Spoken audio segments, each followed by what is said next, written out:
On this episode of AV Week, Dawn Mead brightens our day with tales of chip shortages. I can't even speak today. On this episode of AV Week, Dawn Mead brightens our day with tales of chip shortages, how we all are going to navigate these waters, and HP buys Poly. All that and more. Next on AV Week. The network for the AV industry.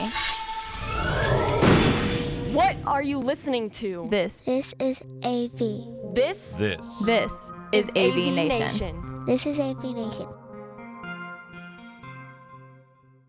This is AV Week, episode 554, recorded Friday, April 1st. Yes, really, April 1st, 2022.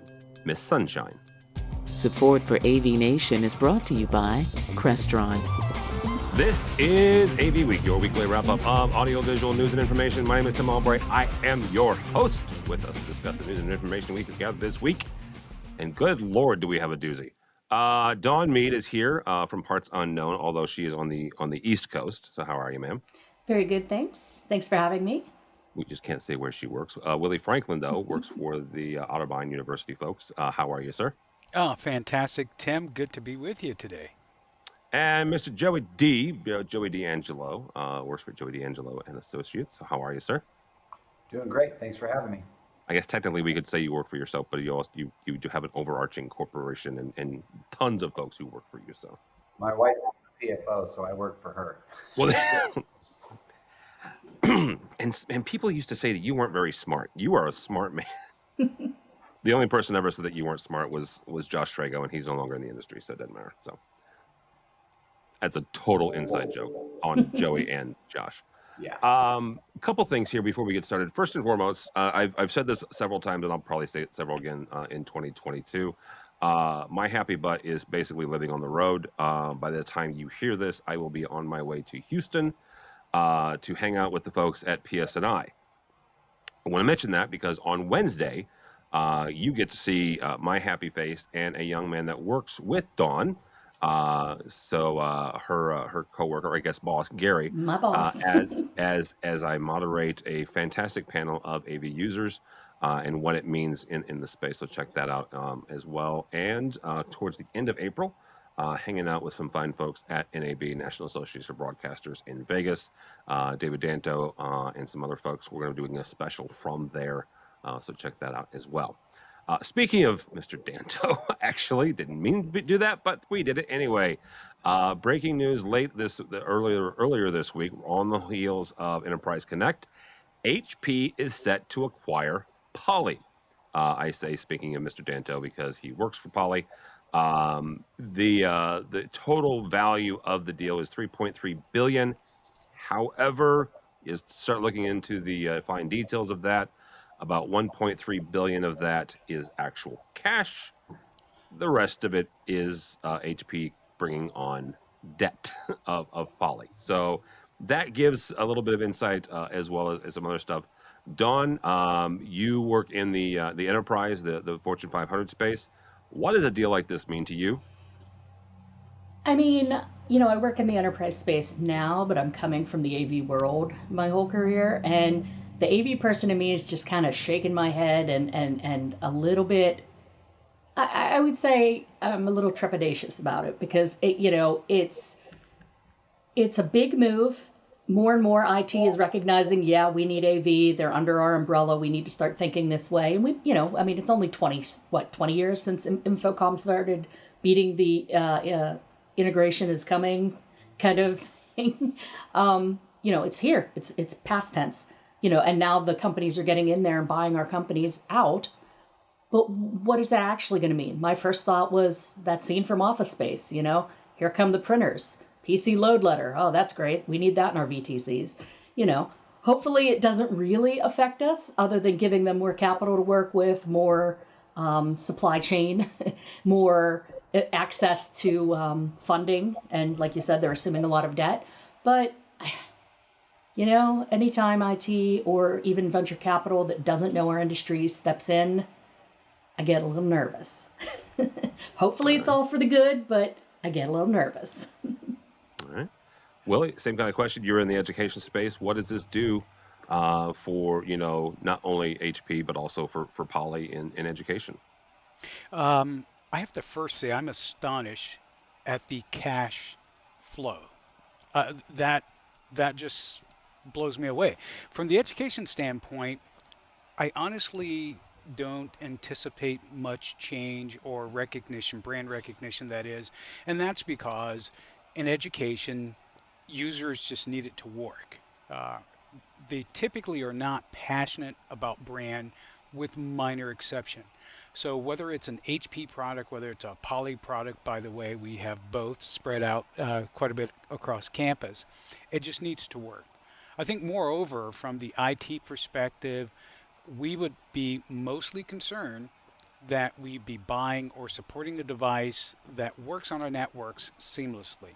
So from an AV, from an IT integration standpoint, it just again needs to work, and that's the big qualifier. All right. Mr. D'Angelo, as somebody who takes these systems and designs them and helps folks get them deployed, what does this a move like this mean as we have watched Polycom, which is where the Poly came from, get absorbed by Plantronics, and now both of those are falling under HP. It's deck chairs in the Silicon Valley, but I'm a little nervous about it, strictly from well, you know, the advent of the soft codec has really changed things in the space that Polycom and Poly and Cisco all play in, right? And if we took our 10 biggest clients, which are some of the 10 biggest companies in the world, you know, maybe 2 or 3 of them use Cisco and Polycom hardware codecs. All the rest are using, soft PCs that are imaged to their own specifications and whatnot.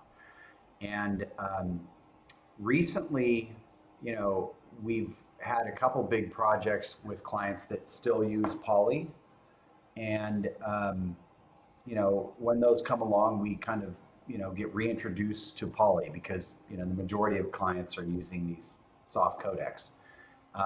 And I was blown away at how great the new Polycom or the new Poly codecs are, because they're essentially hardware devices with a USB hub in them and a network connection and a content port, which you give us a nice USB hub and Dante and all that stuff, you're off to the races. You've got a great little box there that's capable of doing everything that like a Zoom PC could do or anything like that. So I was thinking, wow, Polycom's really getting it together. This is really cool.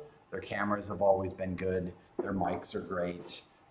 They have some really high-powered product development people working over there now who I've known for many years, and they're doing great things. And then I heard about this and I thought, man, I hope this doesn't mess up the rhythm they've got going over there. Because ironically, another project that we're working on right now, they had a stack of HP switches and they can't handle the IGMP multicast traffic that we're also near and dear familiar with. And they can't handle some of the Dante stuff. So I'm thinking, well, maybe this will be good for HP because they'll shift more towards accommodation of the AV realm. But I'm also worried that it'll hack up some of the mojo they have in their product development department, because they seem to be on the right track. And maybe that's why HP bought them too, because they're doing good things. So I'm optimistic, and I'm happy, for everybody that works there if it does good things for them. Well, and if I could jump back in on Joey's point, the past few years have been really rough on the traditional hard codec box kind of industry, and COVID and all of that just accelerated it, because all of a sudden a few of us knew about Zoom, and now the planet knows Zoom and everybody's using it, and it's taken that acceleration like that. But there is still going to be a place for hard codecs. All the soft codecs in the world can't work in certain environments, certain security requirements, be it military industrial, be it financial, be it healthcare. There are always going to be requirements where you need that hard box. And you're right, Joey. Both Cisco and Poly have stepped up over the past couple years of having great products, but they're still getting bypassed. So I see this HP merger purchase as being a really good thing in that front. And hopefully, to your point, it'll help Poly get its toe in the IT world a little more. I know some of my customers, without getting into names, but they tend to go more the Cisco route just because their IT is more seamless in integrating this hard codec with maybe a secure environment, whereas, Poly doesn't have that tight IT background. So if they can sort of get a synergy going between the two companies, it could be very good.